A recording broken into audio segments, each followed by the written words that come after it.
Beautiful. Welcome back, everybody, and happy Friday. We are super excited to bring back another episode of Collegiate Smash Circuit sponsored by Recreation Readiness. My name is Logan Lewis, aka Brogan LL. I'm a Recreation Readiness intern from Georgia Southern University in Statesboro, Georgia. We are really excited to have everyone join us tonight for another edition of Collegiate Smash Circuit. Tonight, we have week 3 of the Collegiate Smash Circuit. Tonight is the final night of pool play, so we are excited to see how our regular season ends. Over the next 3 weeks after this, Collegiate Smash Circuit will determine who the definitive best Collegiate Smash team in the nation is. Rec Readiness is happy to bring all featured stream action to you all. Tonight is our 5v5 crew battle, and we will have the University of Texas at Austin versus the University of Alabama in Huntsville, and then our later game will be Southern New Hampshire University versus the University of Missouri Columbia. So we're super excited to have those two stream matches today. Now, for his first time on the pre-show, I'm going to introduce you all to my partner, Brian, and let him talk. Hey there, I'm Brian. Another intern at Rec Readiness. And I am from University of Wisconsin Stout. I currently play in their Overwatch program. And like Logan said, what Rec Readiness is, we just host a bunch of tournaments. We do a bunch of cool events. We had After Dark yesterday. We're doing Smash today. And on Sunday, we got an Overwatch tournament. And essentially, our and these happen weekly. So if you ever just want to drop in, see how we're doing. We'll see how you're doing. We'll play some video games together. We'll all pop off. It'll be a good time. Absolutely. Brian's always ready to play. Dude, I'm always ready to play. But yeah, like Logan said, tonight is our last night of the regular season, and we are looking forward to who will or will not be making it to the playoffs. Format goes, top 2 teams from each group will advance to an 18-team single elimination bracket. Next week will include round 1 and round 2. So, without further ado, let's pull up our standings so far for groups 1 through 3. All right, so we lost it. We had it for a second, and we lost it. Oh, perfect. So we'll notice, looking at Group 1, in first place, shocking, is the University of Texas at Dallas. Do you see how many stocks they have left there, Brian? How many stocks? 50. Oh my Lord. That means this season, throughout their 4 matches, they have lost 10 total stocks, which I believe, and you guys can argue with me or not, puts them as the number 1 team in Collegiate Smash currently, going into the end of the regular season. And then also in Group 1, DePaul is sitting at 2-2. They've had 13 stocks left. So pretty interesting coming out of Group 1. So we'll see what will happen between 3rd and 4th and 2nd to determine who's going to go into the playoffs next week. Alrighty. And we see here in Group 2, we're seeing a pretty similar outcome, with Louisiana pretty much running this one right here, right? Yeah. Them in Oakland, they got themselves in a pretty good position to be able to make playoffs this run. So it's looking like if you're a Louisiana or Oakland fan, you're looking like it's a pretty good day for you. Yeah, absolutely. And Group 3 is looking a lot like Group 2, where we have the University of Illinois fighting Illini Esports. They're sitting at 4-0. They are also probably the second best team right now. They've only lost 21 stocks through their 4 matches. So it's been a wild season for both them and UTD. But then you also have Colorado State sitting in second place at 3-1. So right now it looks like, if you look through the first 3 groups, that our top 2 teams from each of those are in pretty solid positions to move on to the playoffs. DePaul is the only one that might drop into the 3rd place spot. We don't know, but Group 2 and Group 3 look like they've pretty much locked in who they're sending into the next round. Now let's take a look at Groups 4 through 6. All right, it's looking to be a pretty interesting night for Group 4. As you see here, the Arlington Orange is sitting second at 2-2, with both Milwaukee School of Engineering and Juniata College coming in at 1-3. So I think all teams here are in a pretty good position to just take the win tonight, and I think overall it's just gonna be a really good time to watch. It's anybody's match for second place in Group 4. Absolutely, especially with that either that third or fourth place team they pull off one upset today, who sends them into the playoffs. Group 5, we have a real barn burner. Obviously, University of Texas at Arlington, their A team is 4-0. They have 33 stocks left this season, so that's wild. But we have UCLA and Southern Illinois Edwardsville both at 2-2. So right now, UCLA has the stock advantage, so 17-9. But that could all determine on what happens tonight.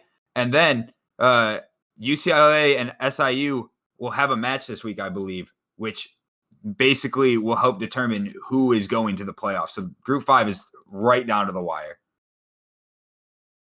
All right, and at Group 6, we've got a pretty competitive contention for second place in Group 6 between what teams are these? I'm not good with logos. We have University of Texas, Georgia Tech. I believe that last one, that is University of Alabama in Huntsville, and then Spire Esports. So University of St. Mary's. It's looking to be a very, very heavy competition between Georgia Tech and Alabama, as they are tied 20 stocks to 20 stocks, 1-1. So if both of these teams are going to be fighting tooth and nail for this playoffs position coming out of Group 6. If you're Longhorn, you're sitting pretty right now, 3-1. You could afford to lose one. You'd prefer not to. And if we go down to fourth here at Spire Esports, it's possible for you, but it's an uphill battle. It is a big uphill battle. What you are banking on is for both Georgia Tech and Alabama to somehow lose. And even then, after that, you will have to capture both of your wins. So a very uphill battle for Spire Esports. Yeah, I was about to say, so little update, because that ranking is definitely wrong. Georgia Tech is also 3-1, and Alabama Huntsville is 2-2. So the thing is, there's still big implications with Georgia Tech and University of Alabama in Huntsville. Alabama Huntsville plays Texas today on stream in about less than 10 minutes. That match is huge for both teams. I think Group 6 is going to have a very interesting night, which I, for one, am super excited to watch. Absolutely. All right, let's hop on over to Groups 7 through 9, our last three. So a lot of the same over in Group 7. We have Houston obviously taking a big lead. They're power of the Texas schools that we've seen throughout all of our groups so far. Houston's 4-0. They have 21 stocks left this year. Pretty big advantage. But we have Florida State being 2-2. Southwestern Oklahoma State is 1-3, and then the Full Sail Armada are 1-3. So all it takes right now is Florida State to drop a couple, and for either Southwestern Oklahoma or Full Sail to pull up some big upsets this week. So you never know. That Group 7 is going to be tight. Yeah, and we're looking here at Group 8. It's you got your top two teams. They are both sitting pretty. We've got University of Missouri, Columbia, sitting in that first place position, but only by one stock, as closely trailing them as Southern New Hampshire, which could potentially take that first place spot tonight, depending on how both of these teams play. But I think their playoffs contention is pretty strong. So I think those might be our big contenders for Group 8.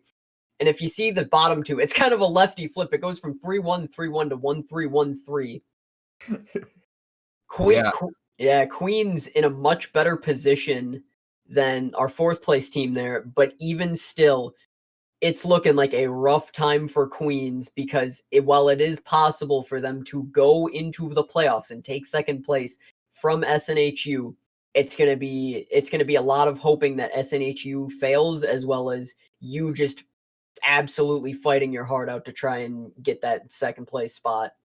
Exactly. And one thing that we're going to note with Group 8 is no matter what, if Queens somehow wins both of their games, or the Mount somehow wins both of their matches, no matter what, Missouri and Southern New Hampshire play on our stream second today. So one of them is going to lose for sure. So that match could have major implications depending on how our third and fourth place teams do. And then you go over to Group 9. You want to talk about drama. Right now, Winthrop 4-0, 30 stocks left. They're killing it. Like, shocker. But right now, Aquinas and Brown are 2-2. They're neck and neck, with Brown having a 9-stock lead. So they play tomorrow at 5 p.m. That match at 5 p.m. on a Saturday could just determine who goes to the playoffs and who just gets left at home. So realistically, tonight is the night of just straight matches ready to go, a whole lot of action. And we're super, super hype about it. All right, Brian. After all of these standings so far, how are you feeling about tonight's matches? How are we looking? I think my big one that I'm looking for is Illinois' team. And the reason I say that is I think I speak for all of us when I say Twig's Pikachu, literally the stuff of people's nightmares. We've seen this man wipe out entire enemy teams single-handedly on this one character. So if we're seeing an Illinois match at all, or if for you viewers at home ever get to see an Illinois match, look out for my boy Twigs, because that man is an absolute powerhouse on the Pikachu. Absolutely. I mean, obviously, one of the big things is seeing how UTD is going to fare this week. Do they continue to just absolutely run through? Do they take a week off? We'll see how Greg is treating his team. Do they keep running? But on stream, we have two really good matchups. We have University of Texas going in to a very potential, they could get upset, and that upset might just shake up everything in their entire matchup, because University of Alabama and Huntsville, they've got a lot to play for. They're playing for playoff positioning at this point. They have to win. So they're going to be coming out trying their hardest, while Texas is kind of just chilling. And then Missouri and Southern New Hampshire are fighting for the 1 seed. You want that 1 seed. You want the potential bye. Obviously, we have an 18-team playoff. So no matter what, there's going to be 2 play-in games. That's how this bracketology is going to work. Realistically, this matchup is going to be who gets the 1 seed and who gets the better placement. And I think the winner, whoever wins the Mizzou SNHU match, will pretty much be locked into playoffs. Well, whoever loses the match is going to be hoping that whoever's in the third place spot does not perform well, because they could be usurped in that second place spot. So I think this match between SNHU and Missouri is a big decider of just who is guaranteed to go to playoffs. Absolutely. All right. Well, Brian, thank you for joining me on the pregame show today. We're going to go to a commercial break real quick, and then we're going to toss it over to our guys, Jahi and Zay, in the broadcast booth, and they're going to carry us throughout this next match.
How's everybody doing out there? You are joined again by Jahi, aka Irony, and I'm Zay or Isaiah. Either way it goes.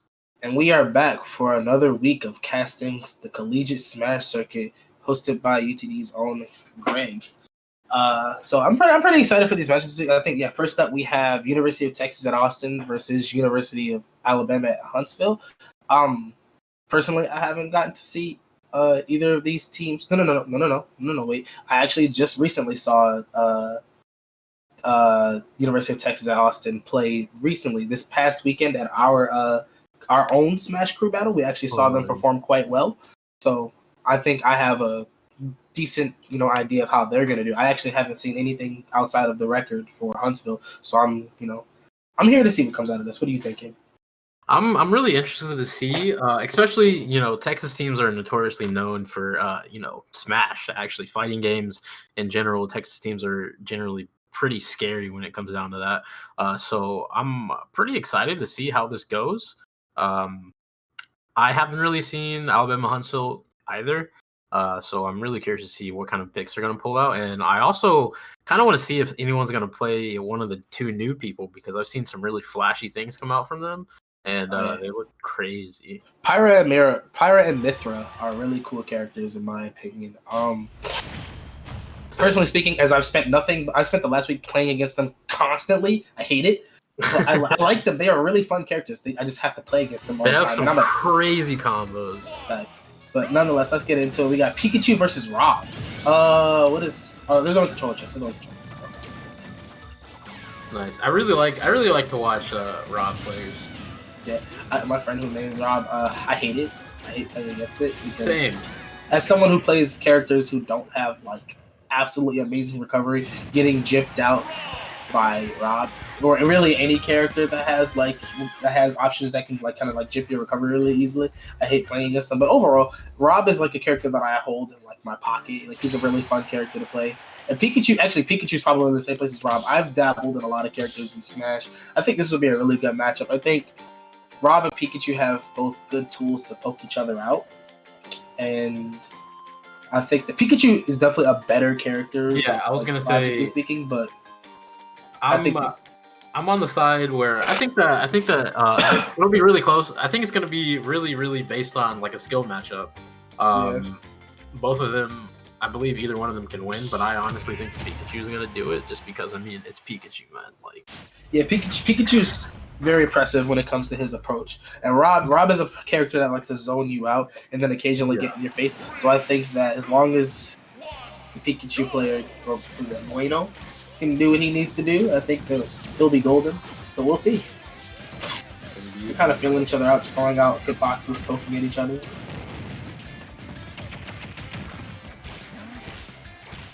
Okay, the Pikachu combos. Already up to 41% right at the start. Like you said, Pikachu is just really, really impressive. Almost hits that, though.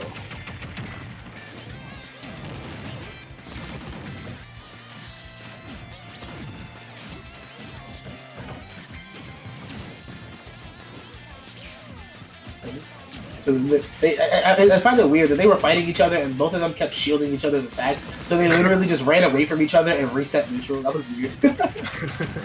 Yeah, it's I'm really interesting to see how this went. Rob's main issue is that a lot of his attacks are pretty slow for the most part. His fair is probably his fastest attack next to his down tilt.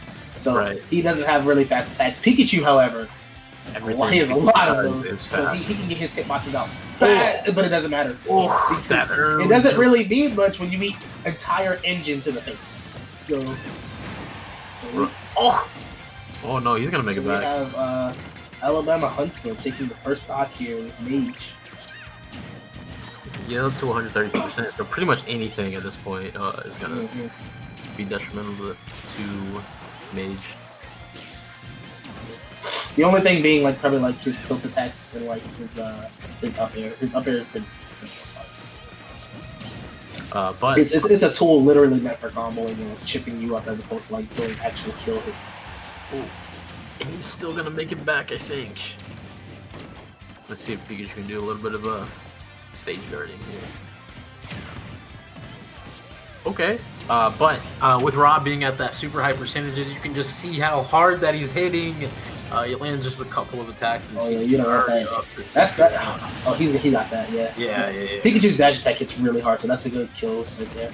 He ties it up. But Rob got 61% extra credit, so we'll see how he utilizes that extra damage. Hopefully, he doesn't let Pikachu build it all the way back up before finally being able to do something. Yeah, you can tell when he was playing at like 150% or whatever. He was being really passive. He was trying to build up that extra credit, like you were saying. Now that we can see that, he's into his second stock, he's a little bit lower. He's fully aware and trying to land those combos whenever he can. Yeah. The problem with characters like Okay, so Rob's really one of the characters that's really lucky to have a recovery that he does, because his isn't like, it's not like a one motion to move. It's a gas tank, so you can really just like carefully get back up the stage. The bottom of Pokemon Stadium 2 is known to chip people's recoveries really hard. What is this combo? He's hitting the crazy combos. There's no way if he comboed that like he was trying to, that would have been absolutely nuts. Oh, the hard read on the roll. He'll take the lead. Ain't no going up the side. He is 100. He's up 100%, so he's already at kill damage for Rob. Especially being a Pikachu, I mean, a light character can get taken out really quickly. This is a heavy lag. Is that the game? I hope not. What is happening?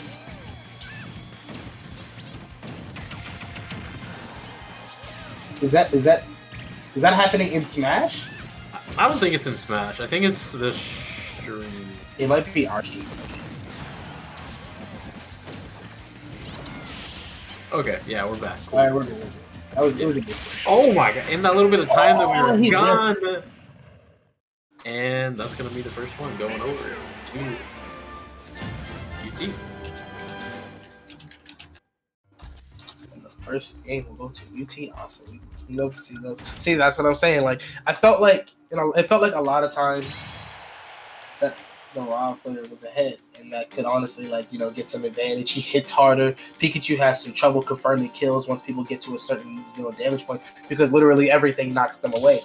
But if you start whiffing hitboxes, he whiffed I think the last 2 or 3 up smashes. So what do you think is a good counter for Pikachu? Because the Pikachu players that we've seen, they've all been really, really dominant. So who do you think is a good counter? What do you think? Lucina or something like a good counter to Pikachu? Yeah, or someone that can handle his speed. Palutena. Okay. Palutena has a lot of hitboxes that she can just throw out and throw out in front of her or above her, and that will stop any character that has disjointed hitboxes. So swords, staffs, anything like that, typically is really good against Pikachu, because it's really good against characters that use melee range in general. And then Palutena has projectiles. She has a wind hitbox on her forward smash that can blow Pikachu away, maintain a little bit of it. There's so many little things that can kind of change how Pikachu's approach has to be, that can make it really hard for him to deal with it. Yeah, Pikachu is really an interesting character. I'm hoping that someone's able to take out this Pikachu rather than having another 15-0 or 14-0. But we'll just have to kind of see how it goes. We'll just have to see. Now, one thing I like about this, I don't think I saw this very much when I watched Twig play, but then again, I guess he didn't have to as much. Is that it's something that I need to incorporate in my Pikachu plays when I do pull him out. Is I don't use his up special on stage at all. They use that a lot. It's another it's a mix-up tool. It can kind of prop them up a little bit for you to do other little combo damages and stuff. And honestly, I never thought about using it on stage, because it kind of leaves you in you're not necessarily safe when you use it. So personally speaking, I've never thought about using it, but it's actually a lot better of a tool than I think of it. And I see that in a lot of higher level Pikachu play. I agree. I wonder who this person Babats, or however you pronounce that, is. I wonder who's gonna pull out. Yeah, I'm really curious to see what they're gonna have to do to deal with the Pikachu. I mean, someone's gonna eventually, be able to take him out, of course. Or that's the hope. Yeah. He already lost 1 stock in the first game, so speaking hypothetically, based on the idea of them not putting their best player first, I think that likely the Pikachu will go out, and we'll see. Because honestly, this is still a pretty close game. It's only been one game, so honestly, this match could still go either way. 100%, I think it can go either way. But I am still on the side of Texas. A little biased because I'm from Texas.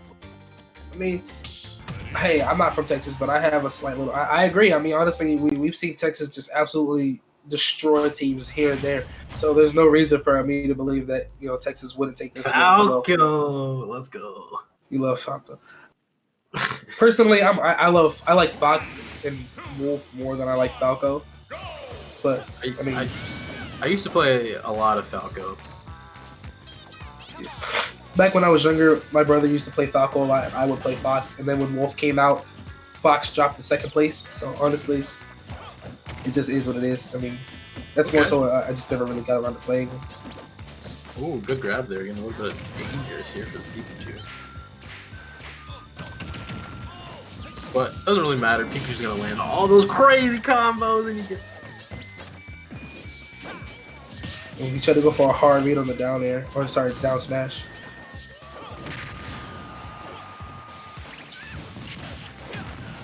Okay, nice little combo off the side B.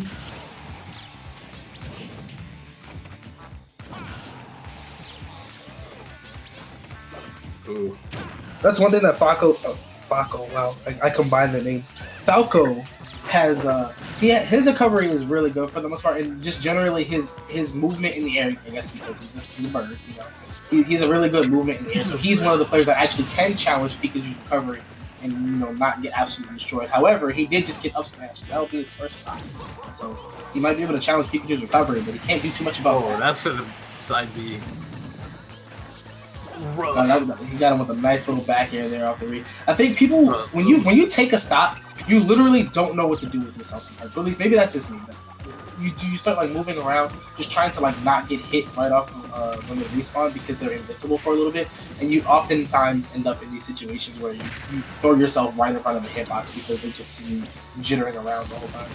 Yeah, I mean, you only have like a split couple of seconds to kind of try to figure out your game plan before it starts back up. You don't really get a lot of downtime in the stocks. Yeah. Especially when people come right off the platform and just attack you. Yeah. I'm one of those people. I will run right at you right after coming off the platform. I feel that. Okay, that was a nice little read.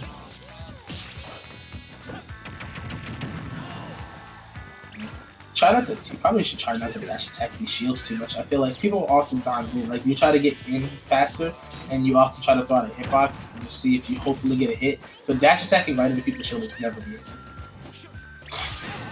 Or side being into their shield either. He didn't even hit him. He kind of like stopped right in front of him. Oh, is he teabagging? Oh, that's not good. Oh, no. Good sportsmanship out here, ladies and gentlemen. Taco's rethinking his game. Yeah, I think he took some time to reassess. Wipe the sweat off of his palms. He's going for the down throw combo. Oh, he didn't read it properly. So Pikachu is well known for his higher level play. He's really known for his combos off of his down throw. He can down throw and then use his neutral air to do drag downs, and you can just kind of like do a lot of follow up off of that. He builds up a lot of damage off of that.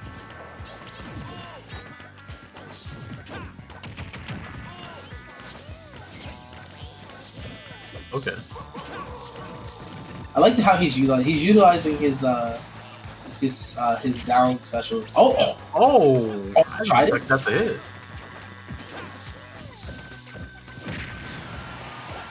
He just didn't. He didn't realize it wasn't his turn. He tried to drop his shield again. That is gonna go. What a combo! Oh my god. That's what I'm talking about right there. He used his neutral air. He got him with the T-jolt that popped him up in the air a little bit. Then he got him with the drag down or he fast fell his neutral air so basically it kind of like you hit the ground before your enemy does, and it left him propped up in the air just enough to get us up smash right off of that.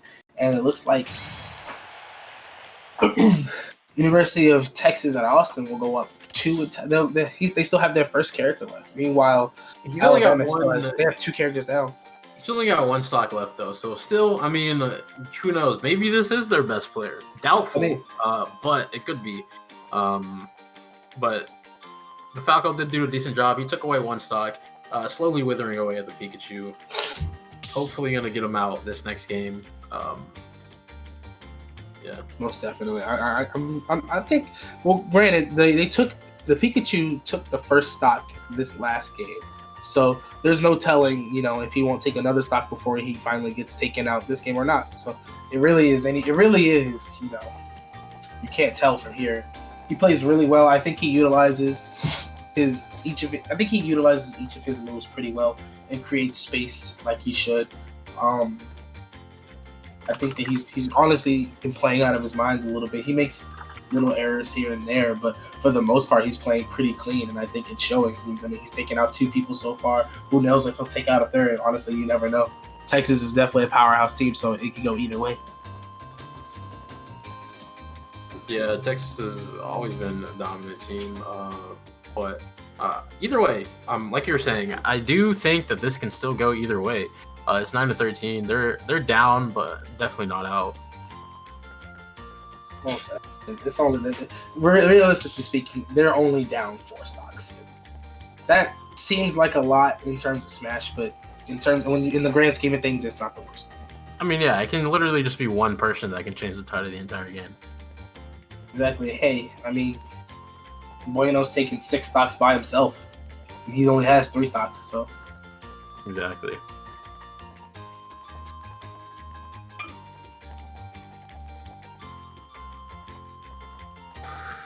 We have Swiggle getting in here next. I like the name. Swiggity Swooty.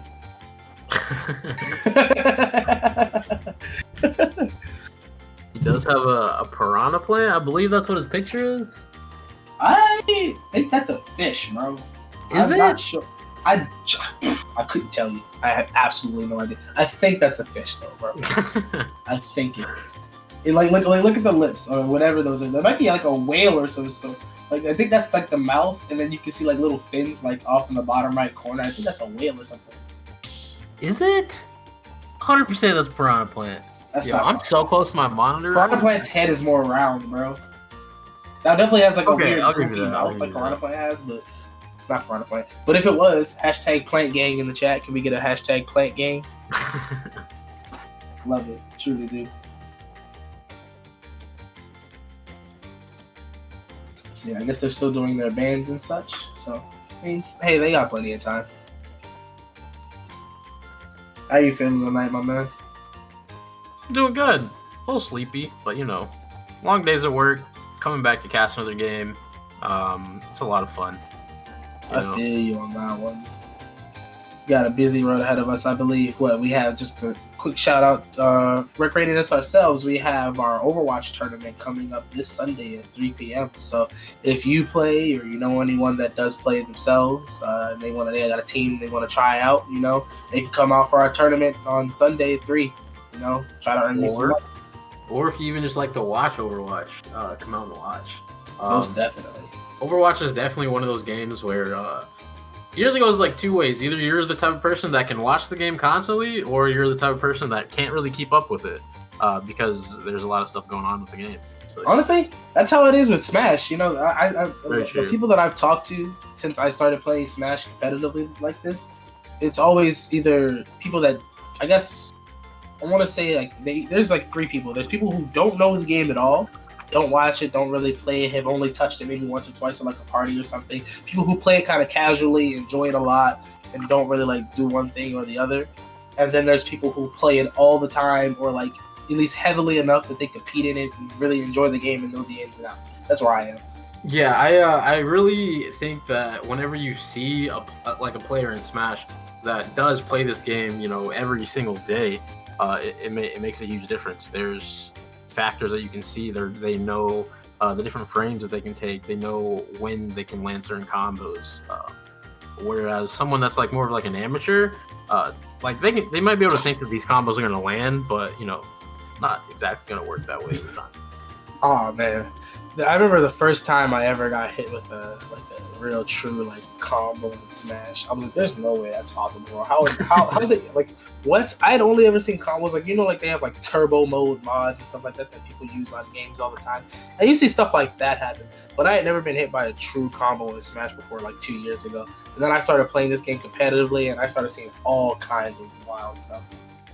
Yeah, I remember the first time for me was against a Wii Fit trainer. Yeah, I'm scarred for life. That's all I gotta say. Wii Fit is a. I don't really have. Actually, I genuinely don't have an opinion on that character. I'll be honest with you. It's really interesting. Hopefully, we're gonna be getting into this match soon. It does seem like they're having a little bit of difficulties. But let's see. Are they having some difficulties? Let me see what's going on in this. Oh, they still haven't done the bands. Oh man, college students, am I right? We kind of work on our own schedule, type of thing, you know. Oh man, college students have done nothing but cease to surprise me since I started working in, like, I guess you could say, like, college esports. So ever since I became an intern at Rec Readiness and started interacting with students more than just at my own college, heck, even at my own college, I've known that college students take forever. They don't do anything on time. I don't do anything on time. They procrastinate everything. It happens. It is what it is. You know?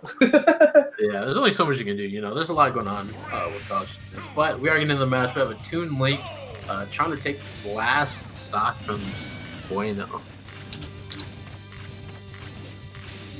He's warming up the arrows. You see him? He's warming up the. Oh yeah. Sorry, that's actually Young Link. That's one of my good characters in this game. I thoroughly enjoy playing Young Link. He's like the most combo based out of all of the Young Links in the game. Because you have regular Link, who has his kick got reworked really well since the previous games. We have Young Link here. We have Toon Link.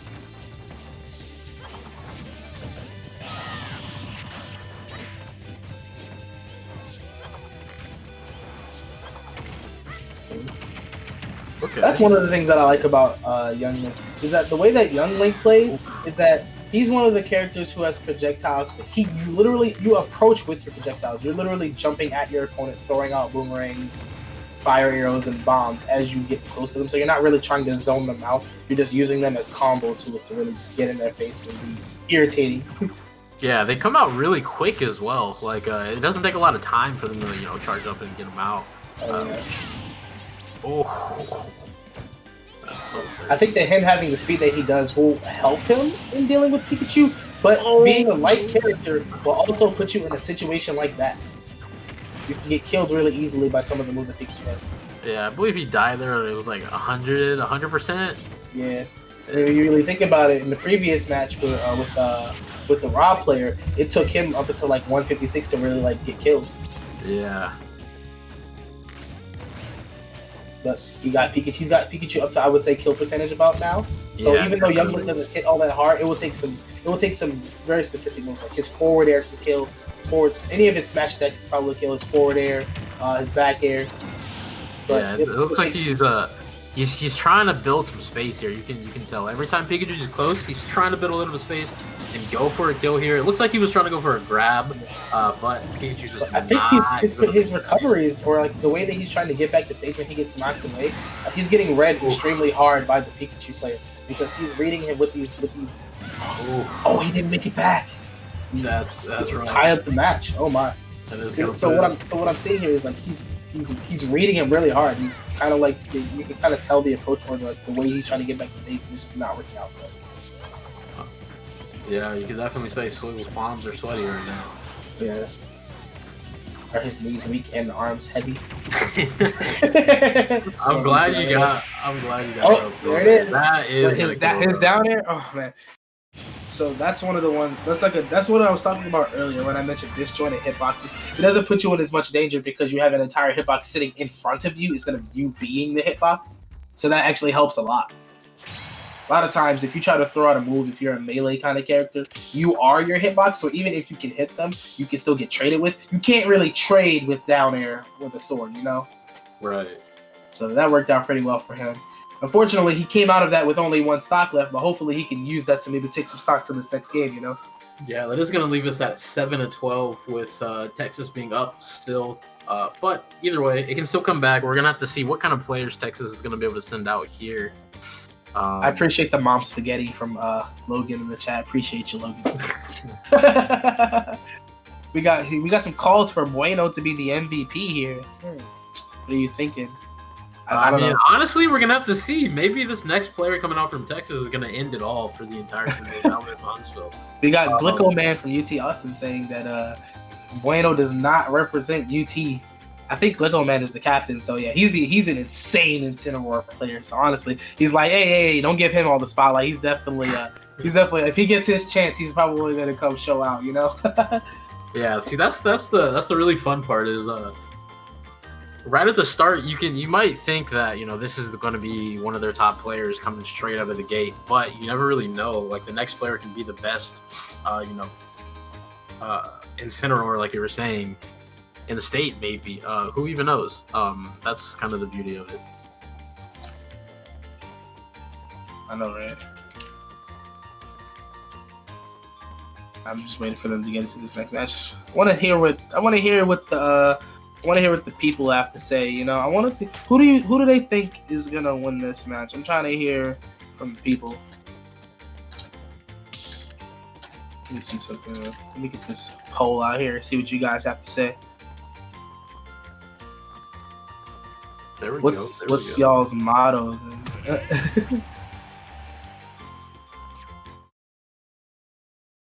Oh, they're about to get into it. So we got a King DDD coming out.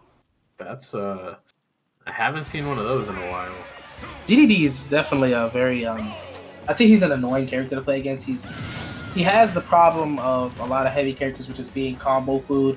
But because he's like a Kirby character, so he has multiple jumps. He's got that recovery. He's hard hitting. He has disjointed hitboxes because of that giant hammer. He hits really hard, and he has projectiles. Or he has a projectile. I feel like he's a somewhat well-rounded character, to be honest. But yeah, I feel like whenever you're playing a heavy character, you really got to kind of have like your matchups played out for you. If you're against someone that's like really quick, it's going to be really tough. But if you do get a couple of good hits in, it can go your way really quickly. Yeah. I think another thing to consider about this is that, so the thing that I mentioned this, I believe, last week, but one of the things that you truly do not want to deal with when it comes to like this kind of matchup is heavy versus light is always it's like glass cannon for both. Like when you're a light character, you typically are a character that utilizes a lot of combos and stuff like that, and that's great for you dealing with heavy characters because they combo for you, hit by everything in succession. So you really get a chance to do some combos and build up a lot of damage. The problem is you have a hard time killing them because they're heavy, and they oftentimes get a lot of hits.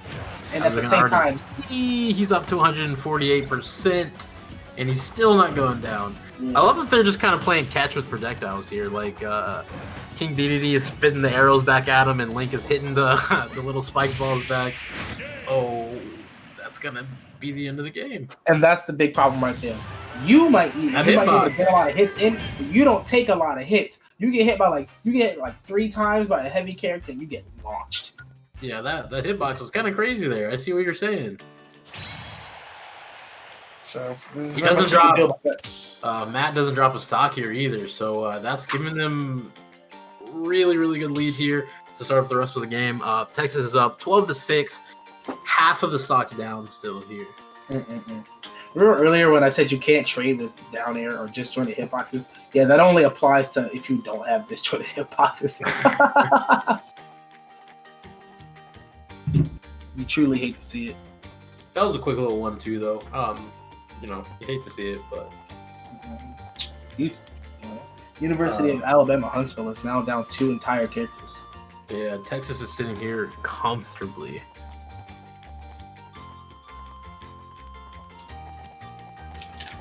Whereas Alabama Huntsville, they're gonna have to think of some ways to bring back what they've lost already. Someone's gonna have to pull through here in order for this round or this match to go towards their favor. Let's see what comes out of here. Oh, we got some other results from just to point out. So we have UT Dallas in typical fashion winning 12-0 against Eastern University. So wow, that is actually crazy. So they actually used 2 of the new DLC characters. They used one of the players. Did they really? Zillion, who took out 4 out of the 5 players on Eastern University, played Sephiroth, and then Graffiti came in to clean up using Pyro/Mithra. No, I wish we would have watched that. Those are some hype characters. I feel you on that one. That probably would have been really hype. And then we also have ISU taking out Milwaukee School of Engineering. They won 11-0, so another match where only 1 character was lost. We have Vexel, who played Link, taking out 4 people, and then Eric coming with the cleanup on Lucina. I think that's the really tough part about new characters coming out. Pyro and Mithra, they came out last week, right? Or 2 weeks ago? Correct me if I'm wrong, but either way, it puts like a huge kind of pressure whenever you're a competitive player. Like if a new character releases and you have a match the following week, that character's free game. And if you weren't allowed or you were having some issues with internet or whatever's going on and you don't get to play that week, you have no idea what's coming on. And if someone pulls that out within a tournament bracket, it honestly just wraps there. You don't really know what you can do. True. And so we got Mega Hug coming in with Matt. DDD versus Steve. Let's go! Minecraft Steve coming in, baby. Let's go, Minecraft Steve. Minecraft greatest game of all time. Check out our YouTube channel, #The Purge. Oh man.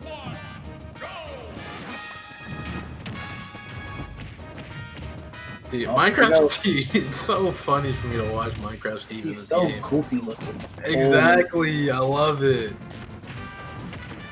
My man's cranking 90s out here. I mean, that's Fortnite, but still. Stop it. He's just walking back and forth swinging his sword.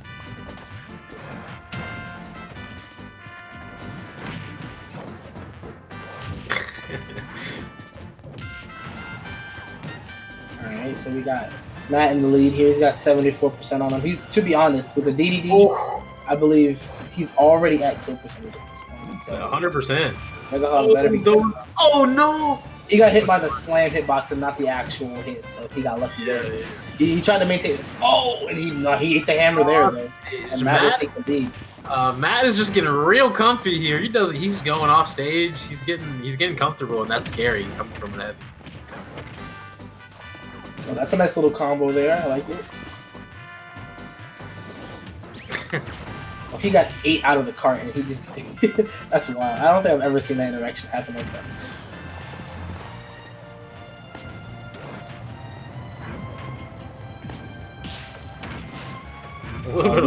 You don't want to have to deal with that. He whiffed his up smash hitbox. And... Oh, the read. He got lucky. He ate the slam hitbox again, so he didn't get absolute. Like he would have been destroyed from that. That's hard. Matt getting him off stage again, maintaining some stage control. Okay. Again, check the 2-framer with his. I believe that's his dash attack. Either way, Mega Hogs, he's at kill potential. I would say. Whereas Matt, I think that he could go a little bit longer. And yeah, there you go, just like that. With the back air. Dude, heavies are so rough to play against because it's like you can't really afford to get hit. Ah man, you genuinely can't. And then DDD, because he's not flighty necessarily, but he has multiple jumps, so his mix up with his recovery is a lot better than most heavy characters. Ah man, Mega Hawk keeps whiffing his up smash hitbox, and honestly, that's part of the reason that he's probably having such difficulty dealing with him. I feel like I don't think he's really using a lot more of his other smash attacks, and it's causing a lot of problems for him. But hey, he came out with the sword there, and his forward smash will send DDD launching. I would say that he's able to kill. Yeah, there it goes. There it is. He hit him in the face with his own Gordo. You hate to see it. 150%, and King DDD finally goes in. So I think he's trying to maintain his spacing now instead of just walking into the hitbox. Caster's curse. Look, man, I try, bro. There's always so much going on. You really can't get a word out edgewise before something happens that's completely opposite of what you were trying to say. It's really hard. Yeah, I feel you.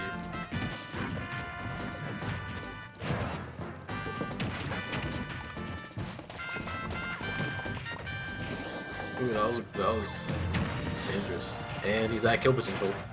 We already know my Cassius game. Oh no, that's gonna be another back will come out. And Mega Hog will go down. University of Alabama is now down to their last character. Meanwhile, University of Texas is still on their second. Ugh, man. King Dedede, Matt taking another person down from Alabama Huntsville, putting that to 11-3. Alabama Huntsville, they've got one player left. We're gonna have to see if this is their anchor or can bring back 11 full stocks from the University of Texas. Texas showing truly that they are just not to be trifled with. All of their teams are absolutely stacked. There's no reason for this. Welcome to Texas. I'm gonna stay far, far away from Texas. Let's see. Let me look. I'm gonna take a quick check, see who's coming in. Who is their last player? Let me see if I can look at their roster real quick. We have the only person left, I believe, is Murph. Yes, Murph is their last player. So let's see what he's bringing out here.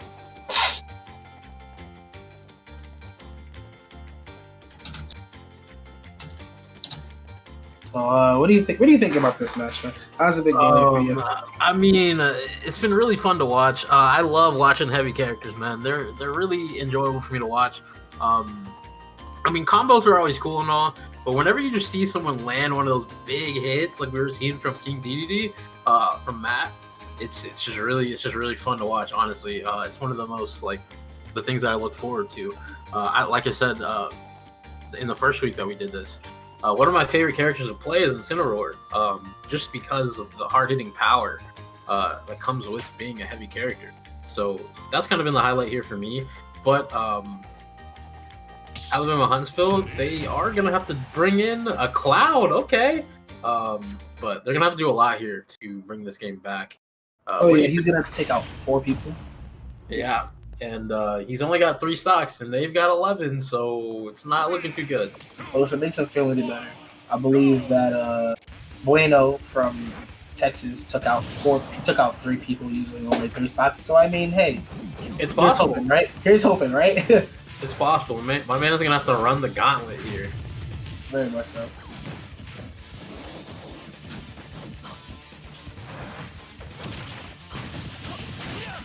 Okay, we can see my man Cloud got some moves here. Oh, he's ready. He is schmooving out here right now. This is Murph, I hope right? he can maintain. Yeah, this is Murph. I hope he can maintain his momentum. Murph on Matt. Let's go. I love me an underdog story, you know. Oh, that was incredible. He's trying to get Dedede out of here today. That was incredible. Is Murph cracked?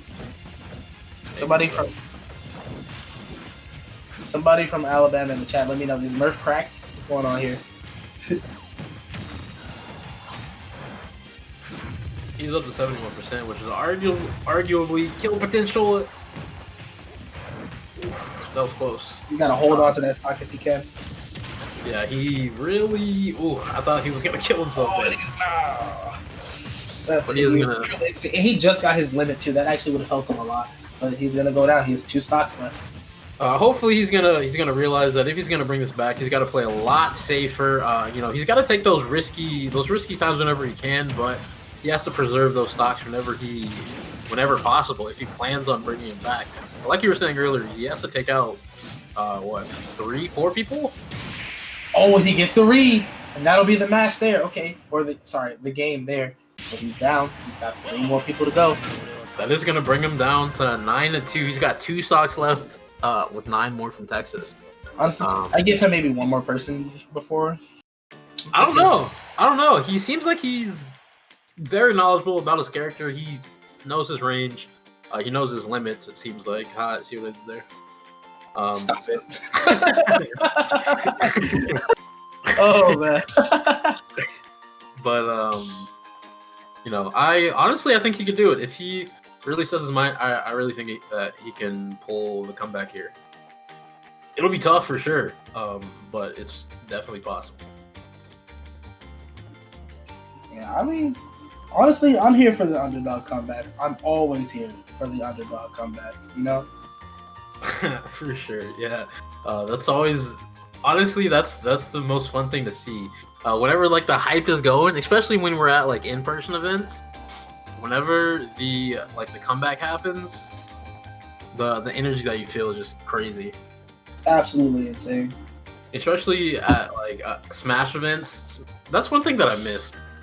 Going to like events in person, especially like fighting game events, the community's there, the energy that they give off, it's crazy. Most definitely, man. Comeback stories are crazy. Remember when the Patriots came back from being down 27-3 in the Super Bowl? Oh no! Wild. Honestly, I was watching dudes stand outside. They were standing outside a 7-Eleven. No, sorry, not a 7-Eleven. It was a gas station of some sort, I think. They were standing outside, and this gas station had a TV because I wasn't in Baltimore. They were watching the game, and we were just like, you could just see the absolute terror on their faces. Brady was making this comeback. It was ridiculous. He's a goat, man. Heck, even my face. What match was it? It was from the match from last week with I believe it was Full Sail, their player Juicebox making a comeback. Mm-hmm. Terry, it was ridiculous. Yeah, I was watching that on the side there. That was crazy. Terry's really fun to watch, and he is one of the characters that can pull comebacks. Definitely, especially with his go mode. An absolute. I mean, you're already kind of a powerhouse. You already hit hard, and you get 2 more moves that just absolutely destroy people. So you just become unstoppable unless people can kill you before you get to 100%. Yeah, it's really scary. It's really scary to get there. So we got Harsh in here. Is that correct? Yes, Harsh. Nice. If I remember correctly, I think Harsh plays a sword character. Could be wrong. Okay. A little bit of Cloud on Cloud, maybe? No, I don't think Harsh plays Cloud. But I mean, hey, if we can see some Cloud on Cloud, we really see them getting pushed to their limits. That's what it was. Okay. I'll take it. In fact, I think the last time I saw Harsh on stream, it was a Cloud versus Ike matchup, I think. It's kind of funny. And he's got to come into this with 1 stock down, a character that hits a lot harder than he does. I'll tell you what. A lot slower though. Yeah, he is a lot slower. Oh, like you're saying though, a lot. Oh, hits really hard. But either way, Murph, sorry, can definitely make this comeback still. Oh, I like it. Ooh, I like the reads. He's playing out of his mind right now. He knows that he has to. Wait, what just happened there? He read the spot dodge, and he'll take a stock, and he ties the game up. Only taking 38%. I like to see it. I don't think I've ever seen Cloud play this fast. And maybe it's because I don't see a lot of pro Cloud. This is ridiculous. He's playing so fast. Oh man's on 0 ping. 0 ping?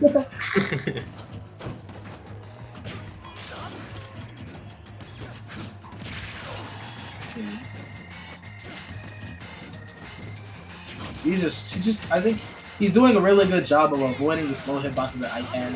Just kind of reading his options and at the same time, like, keeping his Caster's Curse. No. That wasn't Caster's Curse right there. He's up to 90%. I think that in order for him to win the series, he's gonna have to win this without losing a stock. Yeah, that's true. He'd have to win this particular match without losing a stock, which is gonna be really hard. Oh, there we go. You truly hate to see it. That time you cursed him. I'll accept it. Shout out Texas. Shout out to Texas. Now he's doing the typical jump. Ike has a really good time just juggling people with his upper because it covers so much ground and it comes out pretty fast. It's so hard to do it, honestly. Oh, he goes for the read but doesn't get it there. He's gonna go for a back throw here. Okay, that was a nice little bait. Oh yeah.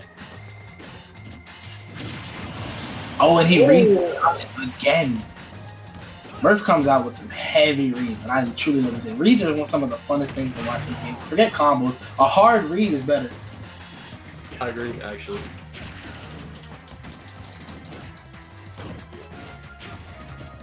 It was up to 87% though, with the last remaining stock. Kill potential for Ike. I think he one wrong move, and Murph can be out of here. Most definitely. Oh, he armored might be it. The side B. Nah, that's not gonna be it. Of all the moves that Ike has that have really good launch power, his up speed doesn't actually kill that hard. To be honest, it's kind of weird. That's fair. And he was also on the other side of the stage, so it's kind of hard for him to kill from there. But overall, it helped him relieve some pressure on stage.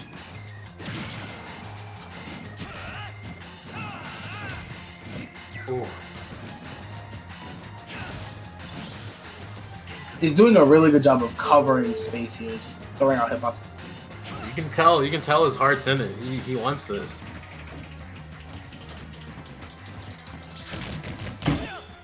Oh, he ate all of those. That's gonna kill. And that will be it. University of Texas at Austin taking out University of Alabama Huntsville 7-0. Harsh taking out. I can't say that I didn't see UT Austin taking this game or this match, but I mean, maybe I felt like it would be a little closer. I mean, I didn't think it wasn't not close. It was just, I mean, that the first Pikachu taking out the majority of Alabama Huntsville there. He definitely deserves MVP here. Without that, though, I honestly think that they could have came back and won that. It was a really tough matchup to start it off, but Texas does end up with the win against Alabama Huntsville. Yeah, I mean, it's just there's only so much you can do. Yeah, you're right. I mean, Bueno took out half of their team. They had to try to kind of make the comeback from there, and they were. I won't say they weren't close because 7 stocks isn't all that much. It's hard to work for, but you know, if I feel like if he came in earlier, he probably could have done some damage. I could see why he was last. I mean, that's the anchor right there. But I feel like if he came in earlier, maybe things could have been different. I feel like one of the things that you learn from crew battles is like you can kind of mix things up. Yeah, or you learn that if you maybe mix things up, results could be different. You could get certain people out earlier or later or something like that, and it can definitely change the results of the match, you know? Yeah, I mean, every competitive game is going to be momentum based. Whenever that momentum starts building, it's hard to like make it stop. Clearly, whenever Bueno had the momentum in his team's favor, they just kind of had to keep it rolling. They didn't have to play risky. They just kind of had to do their thing and go through the motions. Slowly and steadily, they took out all the stocks from Alabama Huntsville, and yeah, it's just how the game goes sometimes. But yeah, I think that you really gotta take these matches and just learn from them and just see what happens. I think what was that? So Texas was 4-0, right? I believe Texas was 4-0, and Alabama Huntsville was they were 3-1, and Alabama Huntsville was 2-2. So now Alabama Huntsville goes to 2-4. So you just gotta. I really think that it really depends on what happens with the rest of their bracket, but hopefully, we'll see who gets to make it the playoffs. But nonetheless, I believe we are going to go to halftime, and then when we come back, we're gonna have a halftime show with our boys Logan and Brian, and then after that, we'll be back with another match. So, I believe we're gonna call it for here, and we're gonna send it to halftime. So, thank you guys for showing your support. Make sure if you haven't already, follow. Subscribe if you want to. The works here. You're joined by Jahi, aka Irony, and my Isaiah or Zay. Either way, this is going to be my last one for the night. Someone is going to be replacing me on the next half. So I just wanted to say I do appreciate you guys coming out here to watch us here, Recreation Readiness, partnered with the Collegiate Smash series. Just make sure you keep coming back. Next week we are starting playoffs, so just get ready. That's all I got to say, and thank you for coming out.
And welcome back, everybody, to our halftime show. Like I said earlier, I am Logan, a.k.a. Brogan LL, joined by my guy Brian, BSRK, or Berserk, depending on how you want to announce it. Whatever boats your float at this point. Brian, how do you feel about that matchup, that big Texas win right there? That by about the third person for Alabama, it looked like a Texas win. It was just so definitive. Texas was just so dominant today. Absolutely in the driver's seat the whole time. And we saw that with how comfortable the DDD play was. He was just taking every risky maneuver he could, and he knew he could get away with it. Exactly. And it was just a crazy performance out of Texas today. They really wanted that first place spot. Yeah, and I mean, Cloud even tried to make a comeback there. Like, there's only so much Cloud can do in that area, but like, there's not much, especially when you're down. I was waiting for the counter out of the Ek. I was like, he's gonna pull the surprise counter. Okay, all right. So we're gonna do some score updates around the league, even though Jahi decided to steal some of ours, but we're still gonna recap them because I don't know who was here or not. So DePaul Esports beats Kaiser. To give themselves a high chance of locking in second place, which I'm going to say now. But guess what? DePaul won their second match of the night already. So DePaul Esports beat Eastern Esports 13-0, so they secured a 2 seed, and they've secured their spot in the playoffs in Group 1. University of Texas at Dallas. Shocker. Won another game. And guess what? They only lost 3 stocks. That means this season, or throughout the first 5 matches, they have lost a total of 13 stocks. They haven't lost a full match worth of stocks yet, which is wild. I don't know what they're feeding them down in Dallas, but oh my God, it's wild. So they've cemented the 1 seed. Texas is just angry because they got winter for the first time. They want vengeance on the rest of the U.S. I guess, shoot. And then Georgia Tech beat the University of St. Mary's Spire Esports, along with Texas now beating Alabama Huntsville, secures Georgia Tech and the University of Texas as the 1 and 2 seeds in Group 6. So I believe both of them at this point are 4-1. So they have a big chance of figuring out who's the 1 and 2 seed. Like I said, DePaul Esports 13-0 Eastern. So Eastern's having a really bad day. And then big update, Southern New Hampshire, who is our second game against Missouri, just beat, who just won by 1 point or 1 stock. And so they are now 4-1, and that secures them a playoff spot, which is huge for them, which big safety going into this last match. We don't have a score update on Missouri yet, so that's fine. And then Southern Illinois, Edwardsville beat Alabama Huntsville 2, putting them at 3-2. So they will play UCLA to determine who makes the playoffs. Brian, today's interesting. Dude, today is a day. We've basically already got one of our groups decided. Southern New Hampshire and Missouri basically already just kicking it in. What is that, Group 9? Yeah, this is like I believe they're either 7, 8, or 9. They're one of our last 3 groups. Yeah, Missouri and SNHU just already in the driver's seat of their group, going to playoffs. Basically, just looking at the other two, being like, yeah, bye. Yeah. What's really wild about this, though, is obviously we don't know what Missouri is going to be looking at. Like, obviously, I don't think they had a match before this.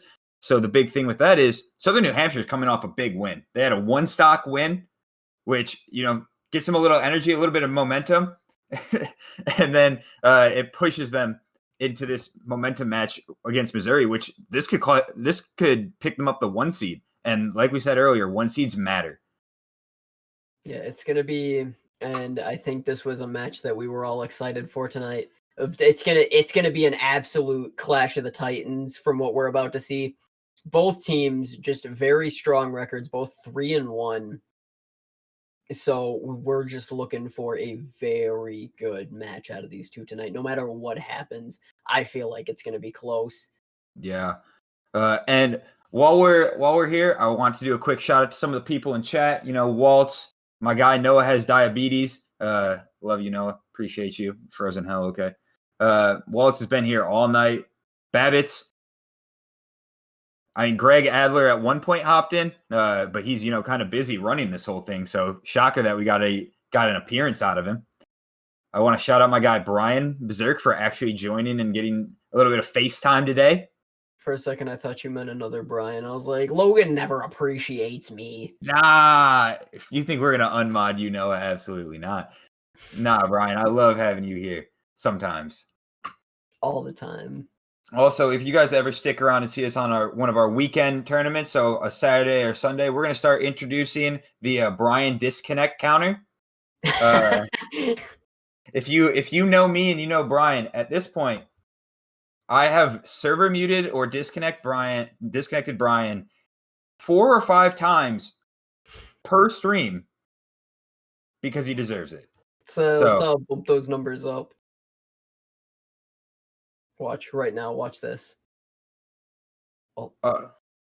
All right. We have 2 more scores coming in. Let me pull these up.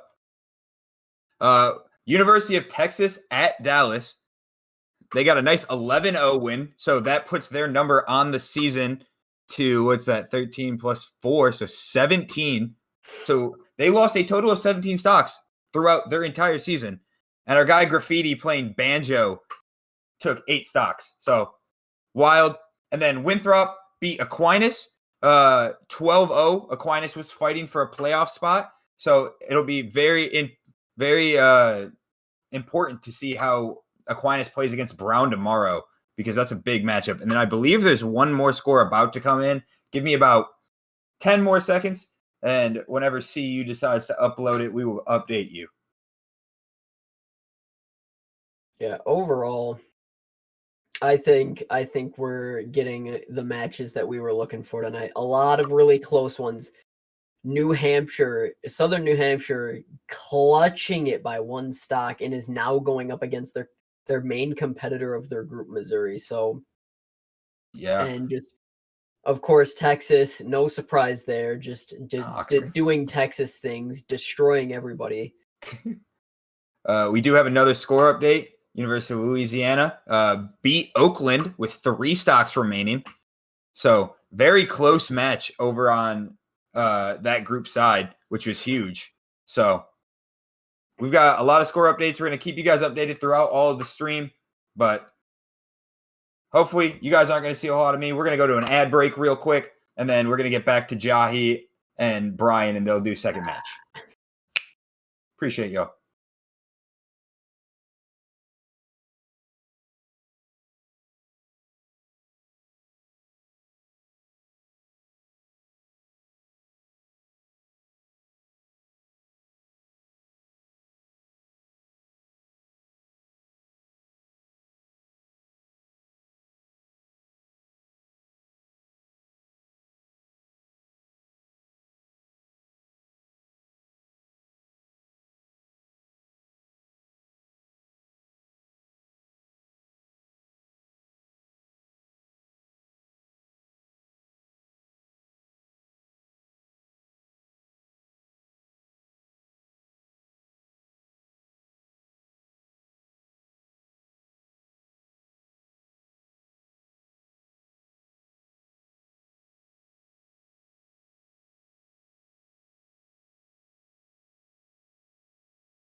How is everybody doing out there? We're joined again by Jahi, aka Irony, and I am now here with Brian. How you doing over there, Brian? I don't know what he's talking about. It's still Zay. I've actually just gotten shorter. I've gotten shorter, and my hair has turned a different color. You have a much brighter aura about you, you know? You see, I no longer am living in the void. There's a little bit more light. Is the void known as Wisconsin? What you're talking about? The void is Wisconsin. It's cold all the time. Oh man. All there is cows and occasional cheese. Oh, ever so often a Culver's. Isn't that like the cheese capital or something? It is the cheese capital. We do have a macaroni and cheese dedicated restaurant, and I highly recommend it. If you ever talking about this macaroni and cheese restaurant, macaroni and cheese restaurant, Max baby. If you weren't important, I'd Logan disconnect him like right now. All right, man. So up next we have Southern New Hampshire going against Missouri. I believe are both of these teams 4-1 now? I think both of them were 3-1 coming in, or they were both 3-1 coming in, and I'm not absolutely sure about that as I didn't see, but I'm pretty sure they're both 3-1. And now it's with Southern New Hampshire taking their first victory, they're 4-1. I believe Missouri.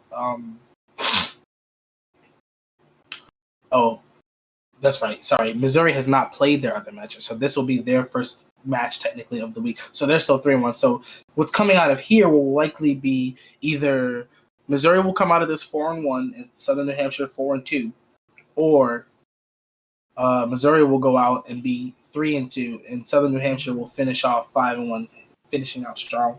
So it really is the battle for first place.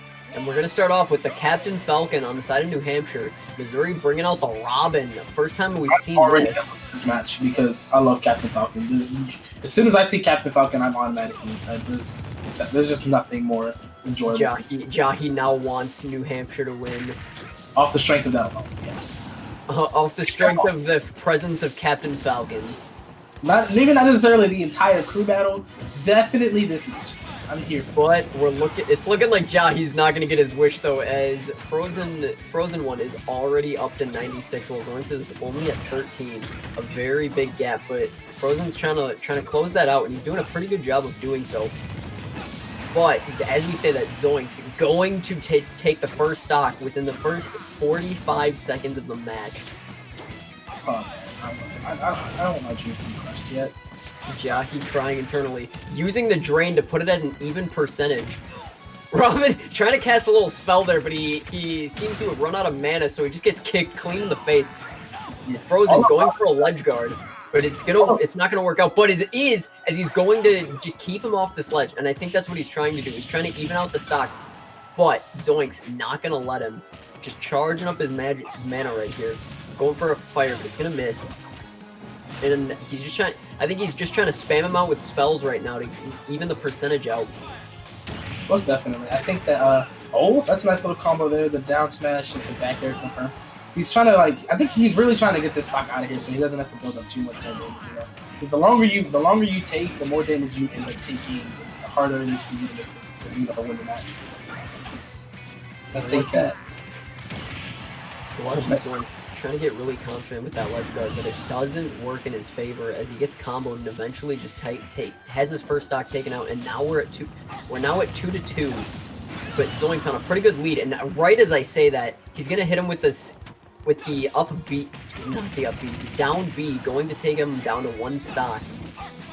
I think that was. I think he hit him with the side. He hit him with his side special, which that's the arc fire that he's hitting with, and then he uses up tilt, which kind of just absolutely cracked him. Whenever Robin has that glowing sword, it amplifies all of the moves that use that sword, and it just makes him that much stronger. It's actually ridiculous. Robin has just a series of moves that I will never fully understand. He's like Terry. It's just so many moves, and I can never keep up with it. Oh, nice reads. Okay, so I think that one of the things to understand about Robin is all of Robin's moves have meter on them, and they basically have a certain amount of times that you can use each one before you run out, and you have to get rid of whatever item was allowing you to use that. So Robin, for example, with the sword, whenever that meter runs out, all of their attacks become pretty normal, and they don't do as much damage, and they're pretty mild, I guess. But when it comes to the fire, I mean, it's okay, it's whatever. I just think that Zoinks is gonna have a really easy time. There it is. He just lit the entire ledge on fire and just waited for him to have to come up. And when he did, he's just like, "Oh, you're stuck here," and just smacks him clean in the face, ending our first match of the is definitely that he could just guard the ledge with arc fire, and there's nothing that Captain can do about it, because if he rolls, he's just gonna get smacked by a smash attack. You had the perfect distance to be able to cover that ledge. There was only so much that Captain Falcon could do about it. That's one of those kind of situations that the way to win that situation is to not let yourself get into it in the first place. Yeah, that's a tough situation to be in. He had the arc fire like completely charged up, meter full, so he could just spam it, and that was just a really ugly situation for Frozen to be in. You truly hate to see it. I don't know. I thought it was pretty funny. I mean, you probably didn't. You wanted the Falcon to win, but I thought it was a pretty funny guard. You truly hate to see it. Let's see. I'm looking at the roster. So we have Frozen 1 was their starter, and I believe Ashura is coming in next. It's either Ashura or Ashura. One of the two. Ashura. Ashura. ASHURA. What heroes are we looking at for Ashura? Heroes. What is this? Overwatch? Sorry. That's Sunday. I have to save it for Sunday. Oh, actually, I'm wrong. They're actually going to be sending in Desi, I think that is. It's DECI. So they're sending in Desi lights. They're just doing bans right now, so I don't know what characters or stage will be coming out.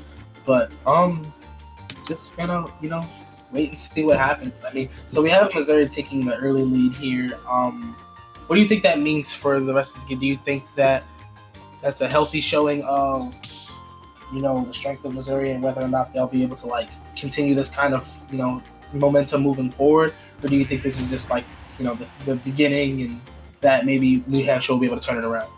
I think New Hampshire just has to regain the momentum from last match, and it can be very tough because I think their last match they ended it off with just one stock to spare. So they are mentally, they've gone through all their players. All of them have played through. They're all very mentally worn already from the last match, a very close one. So they're good, and it's got to be tough to just have to keep it up for this fight, especially against Missouri, who is competing with you for the #1 seed. They have a lot riding on this match. I think Missouri especially has a lot riding on this because right now, as it stands, New Hampshire is already in. So as Missouri, you really want to be able to take this match from them and at least even things out before going into your last match of the regular season. Yeah, we're just gonna have Desi firing off shots, but he's gonna get close now. Gonna go for the ledge guard, but he's gonna basically say never mind and let him on, just so he can lure him in to get him even further off the ledge. But it's not gonna pay off as they basically trade places. Desi trying to land every hit, kick, and flip he can, but Zoink's doing a very good job of avoiding it. And now he's just gonna spam the neutral bees to try and bait him in to get him close. And it works out as they are now in very close quarters. Zoink's going for the side bees and is now being ledge guarded again. Desi trying to take a closer ledge guard, but doesn't pay off. They switch places again. The ledge being a very volatile place for them apparently, and now it's just a close quarters battle.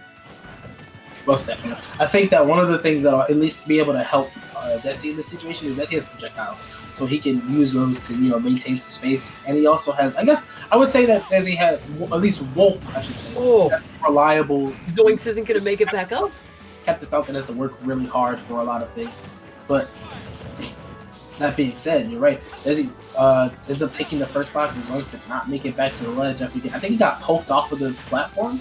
He accidentally air dodged and just did not make it back. Yeah, if you're Zoinks, you're looking to at least get one stock out of this because it looks to be the only thing you can really get in this situation. So if you can at least get this one stock, it'll make the situation a lot easier for New Hampshire, or it'll make the situation a lot easier for Missouri. Oh yeah, to even things up, that'd be great.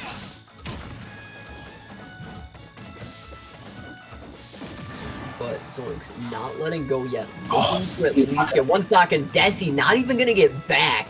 And that's Wolf's downfall right there. His recovery, it's not the most reliable. Oh, Zoinks just barely making it back. Gotta be dead. Here it is. Desi with another down smash looks to finish it out. Those claws are relentless. I've seen that matchup so many times because I have two friends that one means Robin and the other means Wolf, and I've seen that matchup go so many times in Robin's favor. But it looks like just here, you have Desi applying a lot of pressure and getting really good reads on him. He got a nice read, or he got him on a tech roll combo, or not tech roll. I believe he jab locked him into that down smash, and that's really good there. So he got him off stage, and you kind of get a little frantic when you're on your last stock and you're about to die. And he just got him with another one. It was a really good read, and he managed to take things. He managed to take out the Robin before things got too messy. Yeah, I think New Hampshire just trying to keep the matches even as possible, and they're doing a pretty good job of it. Missouri only leading by 1, and I think this is definitely a match that we were expecting to have a very close nail-biter one, very neck and neck. Both teams just trading blows at this point. Yeah, honestly, it's very neck and neck. I think that's good. I think that's very indicative of how their bracket or their group has been going so far. They're relatively tight, considering the fact that Missouri hasn't played their other match yet, and New Hampshire has. Prior to this, they were tied, and that speaks to this. They're going kind of back and forth right now. So, honestly, this could really still be anyone's match. And it looks as if Missouri is bringing in Mizzou. That might just be like their college account, like if they're on campus or something, It looks like Missouri is sending in Z/, and they're going to town and city, I believe. Unless that's from previous chat. Let me see. That might have been prior, yeah. But they are sending in Z/. Z/ versus Desi. We know Desi is coming in with the Wolf. But what are we going to have Z/ pick? How do you counter this Wolf for 1? Wolf is really bad off stage. His recovery options are neither of them allow you to act out of them, and neither of them cover all that much range. His side B is really dangerous to try to ledge guard because if you get hit by it, you can either get spiked if you run off stage, or you can get if you get hit by the part where it crosses, where it slashes like that in an X. It does a lot more damage at that particular part of the hitbox, so you can get set flying and get yourself killed that way. But overall, it's really easy to gimp Wolf's his recovery if you have projectiles, for example. So you really just want to be able to deal with that in some particular way. So if you're looking to ledge guard and use projectiles to keep Wolf off the ledge, we could maybe see a Pikachu come out of Z/ if it's in his pool. What is in Z/'s pool of characters? What do we got? I'd have to check the roster. I am not actually sure. Let me see real quick. But Wolf is generally we have a Rob coming. Rob, another good ledge guarding character. That is a good pick to go against Wolf. I have seen so many times where basically if you get Wolves off stage as a Rob, because of how Wolf's recovery options work and because they have a bit of a hesitation, you can literally just side B Wolf into the blast zone if you get him off stage, and there's nothing you can do about it. It's a really hard read, but it's also not the worst thing in the world to be able to do. Yeah, it's probably what Z/ is going for. Trying to get him close to that ledge. Doesn't particularly need to get him very high percentage. Just needs to get him up to that ledge, maybe up to about 60% in a side B, and that would be all he really needs to do that. But it's easier said than done because we've seen that Desi is a very competent Wolf player. He likes to use his projectiles a lot to force his opponents close, so he can use that down B in those smashes. Okay. He's trying to build some damage, but we have Desi taking a nice little early lead. He's got about 50%. Or close. Oh! It just went up. He's about 70% ahead of Z/ right now, so he's kind of just racking up damage at this point. And I think that this matchup is generally, I believe, in Rob's favor. But I think that Z/ just has to work better on getting his hits to actually land, and that will be where things start to come in. So right there, he got a nice couple 3 hits in a row to build up some damage. That was about 40% or so. Yeah, but it's not help, and you just get up smashed. It doesn't help at all, man. Desi ties it up 2-2. but he is at 73%, so it's looking to be a very good opportunity for Z-Slash to try and bring it back to Missouri's favor here. But as I say that, Desi just going to keep air comboing Z-Slash, gets him now up to a higher percentage, closes the gap and makes it wider, and is now just going for a very aggressive ledge guard. Z-Slash gonna make it back and close the percentage gap. Looking to probably look for that side B now as he's up to 89%, but he just needs to get him to a ledge first. Oh, that's a nice little thing. He did a ledge drop into the side B. That's actually really nice there. And it gave him the kind of hover that he needed to make it around the ledge guard and still get some hits out. And here it is. He might be. What I almost like here is what Desi is doing is whenever Z-Slash by an engine, that's what he's doing. Yeah, whenever Z-Slash gets Desi close to an edge, Desi just uses a simple dodge to completely switch the places and put Z-Slash in a dangerous situation instead. Speaking of dangerous situations, they are now one stock each, and I would say 18% is pretty much nothing at this point. He's already made that up, so they're about even right now on their last stock. Oh, that's a nice little combo there off of the. It's technically a jab block using Rob's down smash, so it's a nice little carry to the ledge. He's got Desi in a really really good spike to finish it off. Missouri taking the lead. Just peaks a little bit off the edge, but it was enough as he sent Desi just plummeting. You truly love to see. I love to see a spike finish off the game. Spike finishes are so satisfying. It's so clean. Oh man.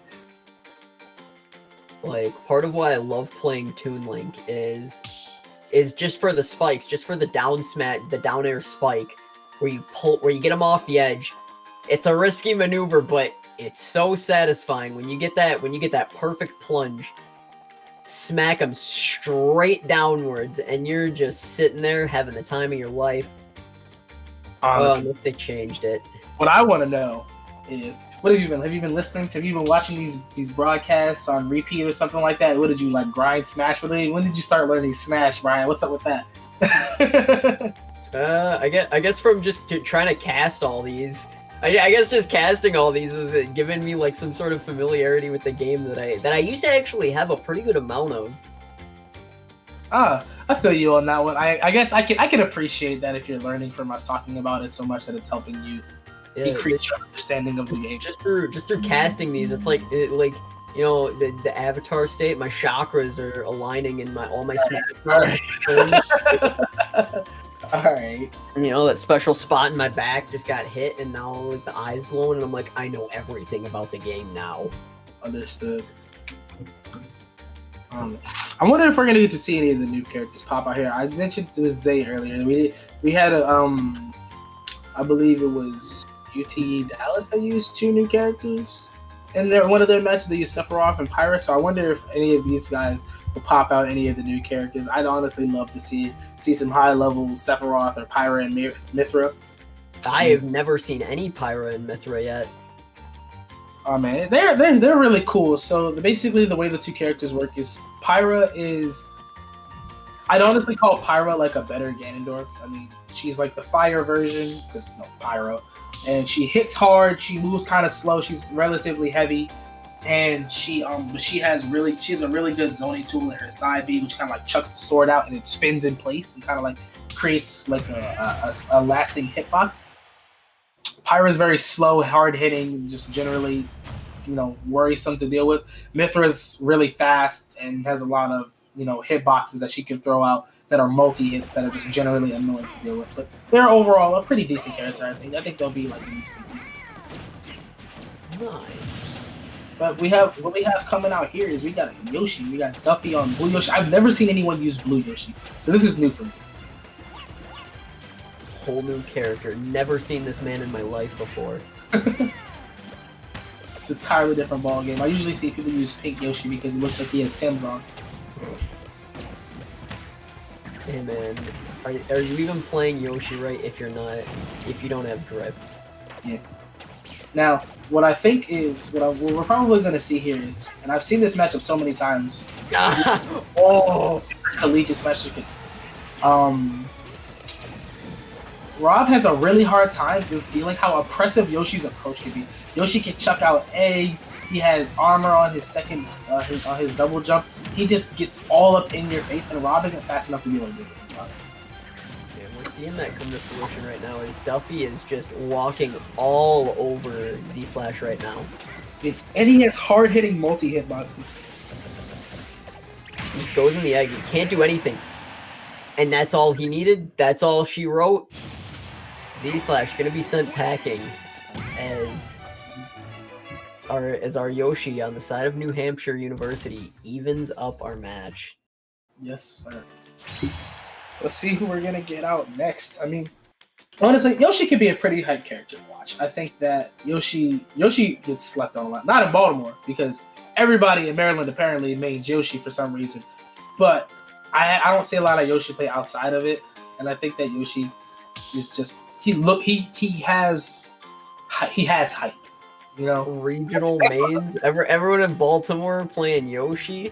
I don't know what it is, but so funny thing about the Collegiate Smash Circuit is while we didn't have a Collegiate Smash Circuit or anything of this magnitude back then, but I want to say last summer, maybe like last spring, the dude who helps out with the esports program at one of our universities, Towson, he contacted a bunch of other Maryland schools in the area, including my university, and he was like, hey, we should put together like not a circuit, but like we should put together a server for Collegiate Smash in Maryland. And so we brought together a bunch of the universities here, and we would have weekly tournaments and play against each other all the time. And I swear, like the best player from all of the universities, excluding the dude from Towson, because all of them played Yoshi. It was ridiculous. Imagine just an entire Yoshi league. It's not even Collegiate Smash anymore. It's just Collegiate Yoshi gameplay. Like half of our like top three, either top 3, top 5 matchups would include some poor soul with just Yoshi.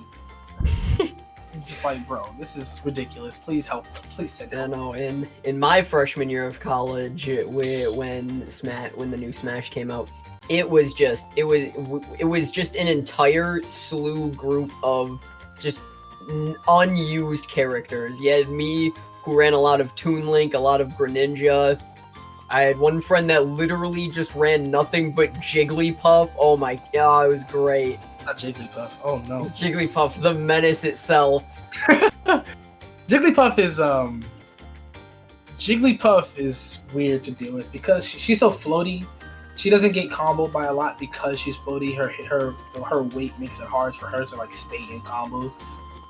She hits hard, which is so backwards because she's so light, but she hits like a truck. Yeah, and I think that's an intention of the developers. They're just like, how do we make the screwiest character possible? Literal glass cannon. But we're gonna have an Ike coming out of Missouri, which you like to see it. Last match it paid off as it gave our last competitor the win. And we're gonna see if it's able to bring Missouri the same luck.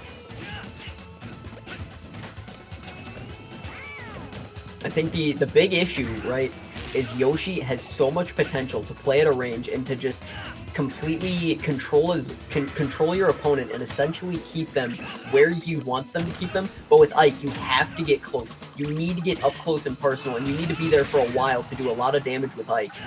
So it's going to be a very interesting matchup. I think the difference for Yoshi from a lot of other characters that have a projectile or two is that Yoshi's projectile, it pops you up hard. So I think that being able to create the spacing that you need with Yoshi's egg and then being able to combo off of that, it's just, oh, there it is. Duffy will take the first stock here. Yeah, Duffy looking to be the hero that New Hampshire was looking for, as he's not only taken out one of his opponents, but is now doing some good work on his second. This could be the MVP that New Hampshire needed to secure their first place spot. Most definitely. All right. Oh, he almost got spiked. So I just looked at it real quick, and the Ike player from Missouri, his name Giggles. Giggles. You love to see it. But yeah. So but poor Giggles is getting tossed around right now. Giggles is not giggling. Oh my god. Duffy with a hard read on the air dodge, and he will go up 2 stocks. So this is what I was talking about. He can create spacing, and Yoshi's really good for keeping consistent combos with his up air, as well as utilizing the eggs to get pop-ups and just continuous pressure. Is he just gonna 3-stock him? I don't know. We have to. I mean, when it comes to Ike, he literally needs one good hit. Oh, that's it. And Duffy's just not letting him. Gets another down spike, or not another down spike, but gets a down spike. Doesn't lose a stock. Duffy looking to be the hero that New Hampshire was looking for to finally settle this, to finally break this stalemate and put New Hampshire in a very definitive lead. Oh man, see, this is what I was talking about earlier when it comes to Yoshi's pressure. It's absolutely ridiculous. Honestly, I'm not surprised. They were on Yoshi's island. They were on his turf. He was not having any of that. Didn't even need to bring in the homies. I mean, except the elephant guy in the background. Back in the day, I don't know if you ever played the old Yoshi's Island games, but you see, being little 7-year-old me, having no idea how to deal with that elephant guy, he'd just walk up to you. All he'd ever say is, halt, right? And you just couldn't pass him. He'd match your every move, and I just, to this day, don't know how to figure out that elephant guy on Yoshi's Island. And every time I play on Yoshi's Island and I see him in the background, my Yoshi's Island PTSD triggers, and I remember that one word, halt. I think that Yoshi is just such a weird, I don't want to say hard, weird character to deal with. I wonder who Missouri is gonna send out next to deal with. Because Duffy is putting on a show right now. He got a 3-stock out of this. Honestly, he did it in pretty commanding fashion. I mean, he finished him off with a spike. He didn't even have to. There was no way Mike was making that. Yeah, he's just styling on him at this point. Duffy looking to really bring New Hampshire this win here. But I gotta ask, what do you use as an answer to this Yoshi? The Bowser. It's Bowser. You take one. I guess the way to kill a dinosaur is with a bigger, meaner dinosaur, as we have learned from any history class. Yeah, you know. I mean, man, this is gonna be an interesting one. I don't know how the Bowser versus Yoshi match goes. All I know is that the egg gets bigger, and I think that's hilarious. So he's gotta fit this thing somehow. I wonder what does Yoshi's insides look like that he can turn anything into an egg? Hey, Brian, please, Brian, please. All right, let me rephrase that. How do you think Yoshi's digestive system works? In the fact that everything just turns into an egg. Like, does he just have like a machine in there that just kind of puts a shell on everything? I'm sorry, everyone. That had to be done. Oh my god. We have a pretty even matchup so far. We have hey Brian, how you doing? You back already? Doing good. It had to be done. It had to be done. Somebody had to save it. Oh man. Somebody clip that, please. We got and he will take the first stock with a back air. That was like mid-stage too. And Bowser's the heaviest character in the game, so honestly, I'm surprised they killed him. That was pretty clean. Duffy's just on a warpath right now. But right as I say that, Caster's curse. You come back and you're already cursing people. Okay, he's already built up a nice clean 61%. That's pretty nice. I think that the only problem here is that Bowser can easily replicate that with a lot less hits. So, see, there it is right there. He's already passed him in damage percentage. One of the big problems that I see a lot of people make, or a lot of mistakes that I see a lot of people make against Bowser, is they try to land on top of him, and that does not work out because he up smashes, and a lot of his the smash attacks have armor on them. You do not want to try to challenge someone who has armor on them on an attack that will definitely kill you. And yeah, we have the Bowser looking to prove very effective against Duffy's Yoshi. And It's looking to be a very close matchup here if Duffy's able to get the Bowser out of the arena one more time. Oh, dealing with the vibe check, the down special. He's just got to get him with one good. He's just got to get one good hit in, and he doesn't seem to be able to find it. He's trying to ledge guard. He's trying to get that down spike, but he isn't able to get it. He doesn't get the read on it. And now the ledge guard table's turned, but Duffy's gonna bring it back real fast, and now is gonna put us at 1-1. Easy vibe check from the Yoshi, tie the game up. It's such a back and forth matchup. Like, speaking of, oh my god, he gets him with a drop kick. The drop kick. And New Hampshire will take the lead back. Wait, no, sorry. I'm sorry, it was switched around. I believe that Missouri now only 2 stocks, looking to close this gap as much as they can. Exactly. I'd say New Hampshire, though, still kind of in the driver's seat as they're up 2, and their current Bowser player is only at 2 stocks. So he's at 1? Yeah, I'm sorry, I was reading it. Right, Missouri is the Bowser player. So Missouri has 1 stock left. It's looking to be dire straits. So they both have 2 players left, and if Bowser can play this properly, he can definitely even this out, or at least take enough stocks that it makes it easier for the potential of the last Missouri player. But honestly, this match could still go either way. Yeah, I'd say New Hampshire definitely has the high ground here, but if Missouri can get this 3 stock, can get that value trade of 1 stock for 3, it can be a very quick turnaround from the side of Missouri. But as of right now, it's looking like New Hampshire is pretty much in the driver's seat for this match. Oh, most definitely. I think New Hampshire's got this. Honestly, I think that I love an underdog story. But if I'm gonna say if I'm thinking about who I think will win here, I think New Hampshire will probably close this out. Keep the lead. They'll probably go down to the last stock. I'm calling that New Hampshire will go down to their last stock, if not their last 2 stocks here. But I definitely think they're going to close this out with a dub. Just heavily cement themselves as top seed in their group. Yeah, I think we try. I think what Missouri's best case scenario is they 3 stock. Their worst case scenario is they just get no value out of it. But what I believe is going to happen is that the Bowser player is at least going to knock out 1 stock and make it a little bit more of a dangerous situation for New Hampshire. Even if he can get them down to 1 stock at least, I think it can be a very winnable match for Missouri. Absolutely. Because if you think about it, if he gets them down to 1 stock, then the last Missouri player can finish off that 1 stock, hopefully without losing any of their own, and it's an even game from there. So don't be so. It's so volatile. It's so even, but so uneven at the same time. And I think that's just what makes competitive Smash so interesting.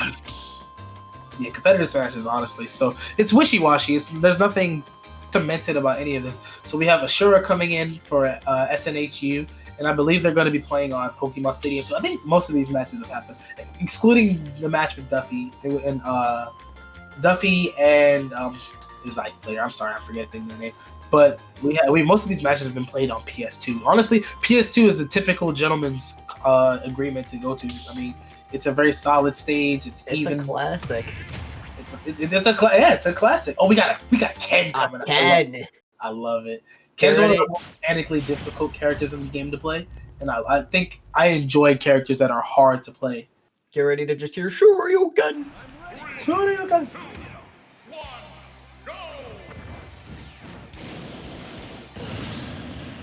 So starting out with I always think the different ways that people decide to take their stocks at the beginning of the match. They always do weird stuff. And here come the taunts, and we're getting into it. Immediately just gonna start roasting him. Just right out the gate. completely relentless. Gonna put him up to 38. That's a lot. Oh my and he's god! already gonna take a stock out. He is not. Oh my lord! He knows the situation he's in, and he has come to play. He was listening to us. He just knew he had to come out the game with fire.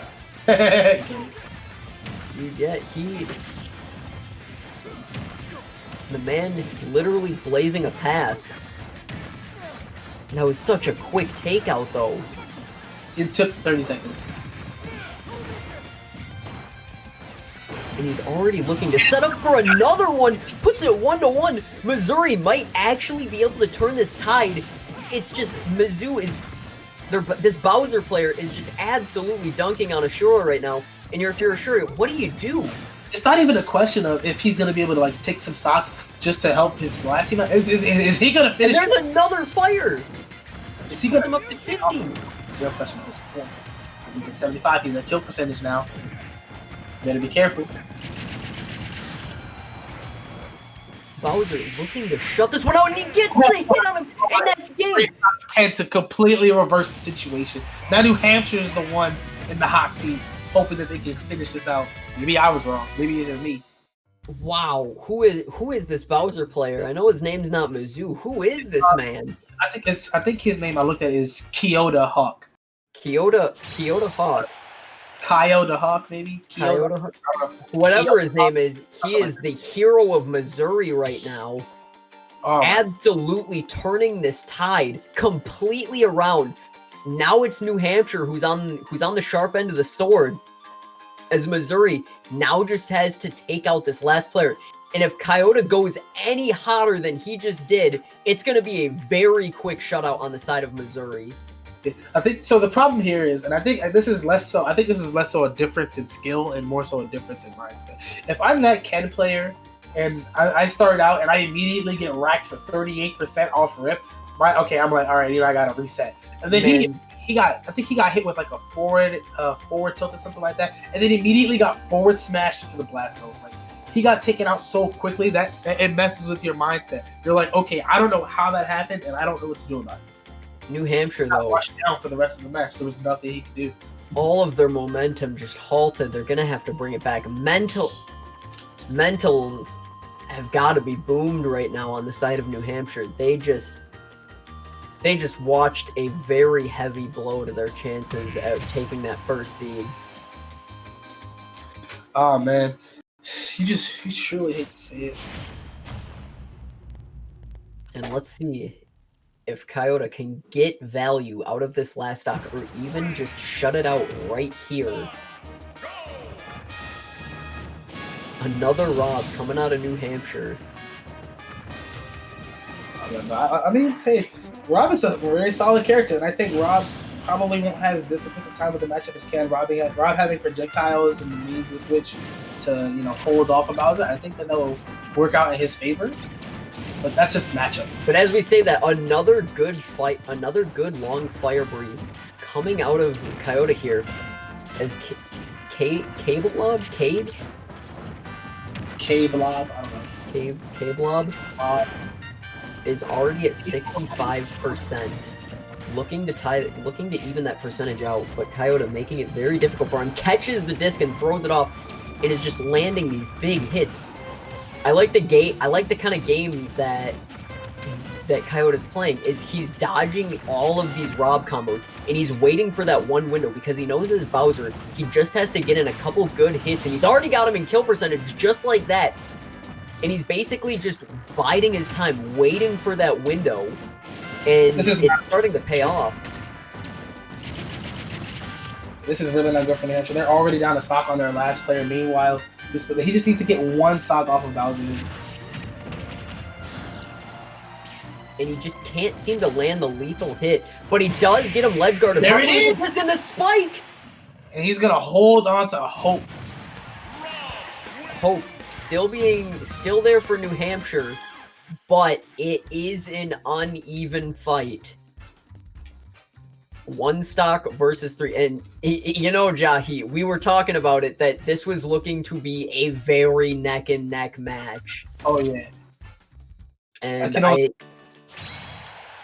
Both teams not disappointing at all. Just absolutely giving it their all, and I think that's what we love to see here at Rec Readiness and in the Collegiate Smash League. Isn't it so fitting to have the last match of league play, or I guess league play or regular season play, come out to be such a close nail biter? I love it. So It's got that finale feel to it. It's perfect. Last match of the regular season, and it is panache. Yeah, dude. They. Well, this is the last match of the season for. It's the last regular season match for New Hampshire. Missouri still has another match that they have to play. Yeah, so really, this is Missouri trying to hold on to a chance to get first place. Both teams putting on the je ne sais quoi today, really making the most flamboyant plays possible, and you love to see it. But who is Missouri bringing in? How do they answer this, Rob?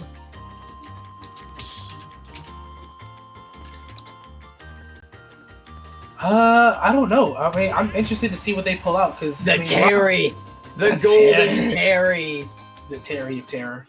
He's about to. Oh man, you really. Is Rob about to have a terrible time? Oh man, this Rob is not gonna be okay after this game. The final boss. If you know, you know.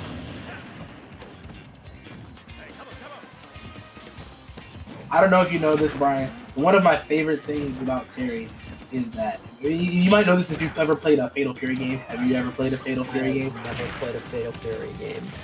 You truly is.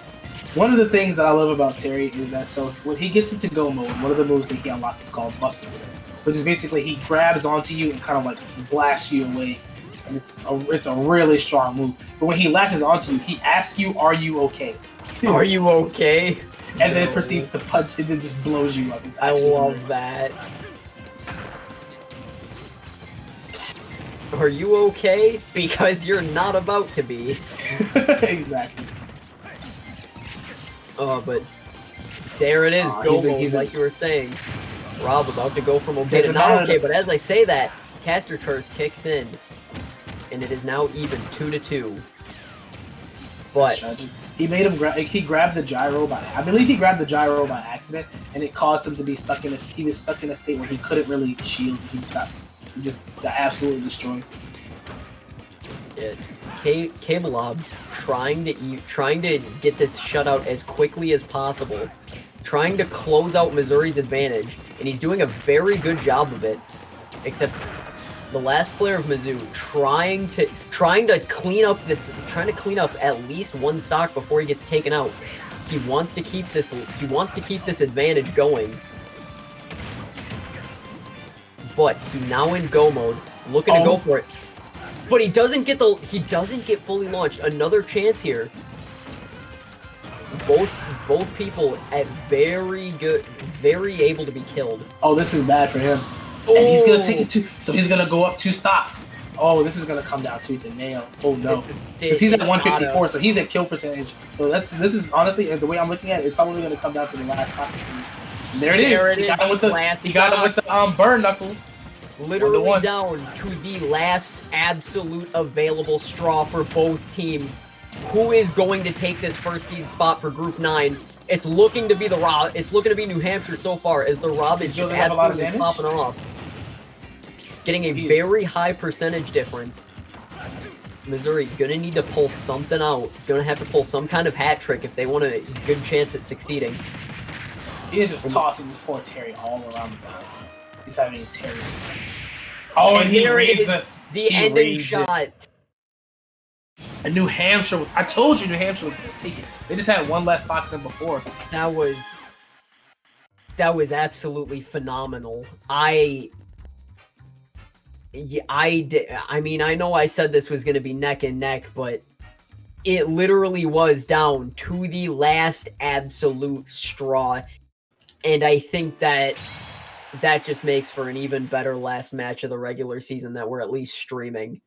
Oh man, that was absolutely insane. I think he didn't 3-stock up. He got him with the burn knuckle in the middle of that match. But what was his name? Kabelab, I think. I wish I knew how to pronounce any of these names. But he put on an absolute show just now. He pulling up comeback for his team. It was amazing. A very good shift back in momentum for New Hampshire as they were halted very abruptly by the Bowser on the side of Missouri, but they didn't let that stop them. Just the momentum that just New Hampshire was bringing back in that one match between the Terry and the Rob, you could just see the fire growing, and I think that's just one of the good comeback stories that I like to see here. Yeah, honestly, I think. What can you really call it a comeback? To be completely honest, I think they were kind of going back and forth. I think New Hampshire started out behind; they lost the first match, and then after that, it kind of seemed like New Hampshire was really in they were really in control for most of this matchup. And then right around the time when Missouri brought out the Bowser player, they really switched up the momentum. They kind of brought things back, and they even took the lead there, I think. And then once the Rob player came out, he kind of just everything he returned things to the natural order. He turned it right back around, and that was all she wrote. It really was like the pendulum was just swinging both ways for both teams, just going back and forth, trading blows. But after the dust settles, it's going to be New Hampshire out on top, securing their first place seed. Yeah, most definitely. You truly, I support it. Honestly, I think that them securing that spot is going to help them out in the long run. But when it comes to Missouri, they're 3-2 now. So I believe all that lies for them is to hope that they can win this next match and hope. I don't remember the records of everyone in their division or in their group, but I do know that Missouri was in second place prior to this. So hopefully, if they can win their next match, they'll stay in second place. And if they don't, well, we'll see what happens. But nonetheless, that is all that we have for tonight. So thank you to everyone for coming out. Once again, I'm Jahi, a.k.a. Irony. And I'm Brian, a.k.a. BSRK.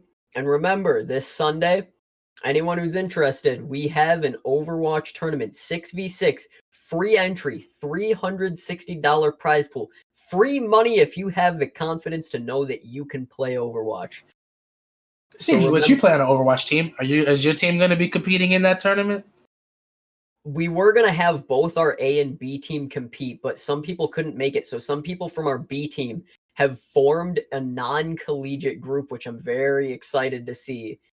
So I assume that means you are participating then. I personally am not, as I want to cast this, but True.